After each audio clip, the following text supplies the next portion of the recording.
Hello baking friends, we're going to make a chocolate crumb crust using somewhat of an iconic ingredient, the Oreo. I want to show you just how easy it is. You need to reduce 24 of these to crumbs.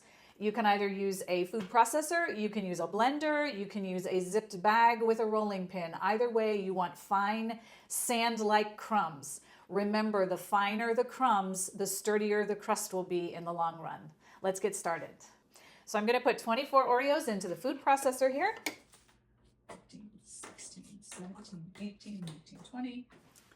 In case you were wondering, I did not take the cream out. You do not have to do that. The cream in there actually acts as a little bit of a binding agent.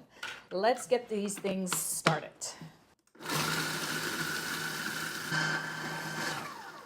Okay, these are ground up. I'm going to go ahead and just dump these into a bowl. So I'll show you the texture.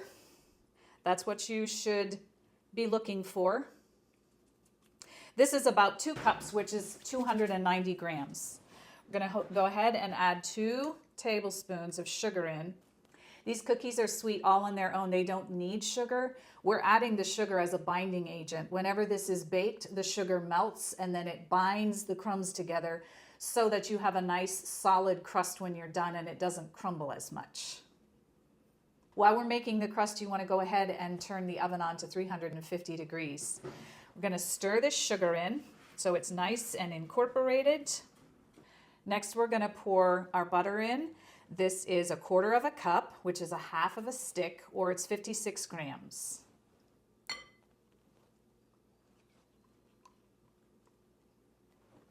You're going to stir this until you have a wet, sandy mixture.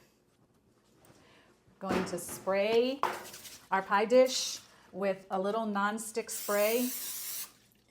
You really want to make sure, sometimes crusts are prone to stick in the pan when you go to cut them, so you want to just hit it lightly with some non-stick cooking spray for ease of getting it out.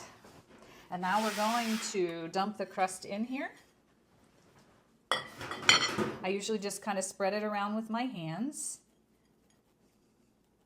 Press down to get it kind of in the direction we want it to go. And I'm using a cup. You want to use some kind of a flat surface to press. And then start with the sides. Use your finger.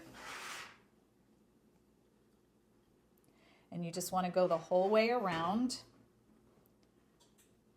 This makes the edges nice and even and level. And the pressing is actually binding these crumbs together.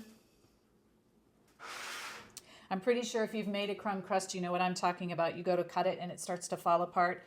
Everything we're doing here is just to try to keep it bound together as much as we can so that when we cut it, it's not falling apart. I usually go around it twice just to press as firmly as you can. So working with crumbs, this is kind of what you get.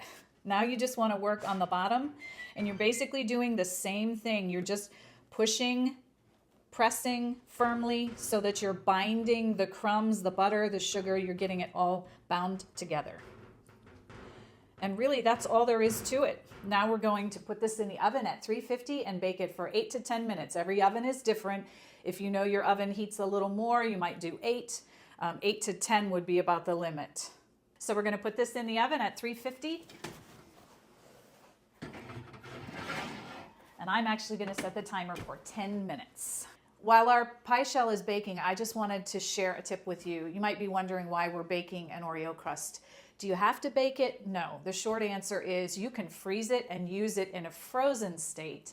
It is a crumb crust, so when you cut it, more than likely it's going to crumble and fall apart. I'm baking it because I want it to bind together, and we put sugar in there. When it's baked, the sugar melts. I can smell it in there and it smells incredible right now. It will be much easier to cut and stay together. It'll be a sturdier crust all around if you choose to bake it. Our pie crust is done. The house is filled with the smell of chocolate. You can use your own favorite filling for this crust or check out my pie playlist. I have some fun ideas in there. I hope to see you in the next video.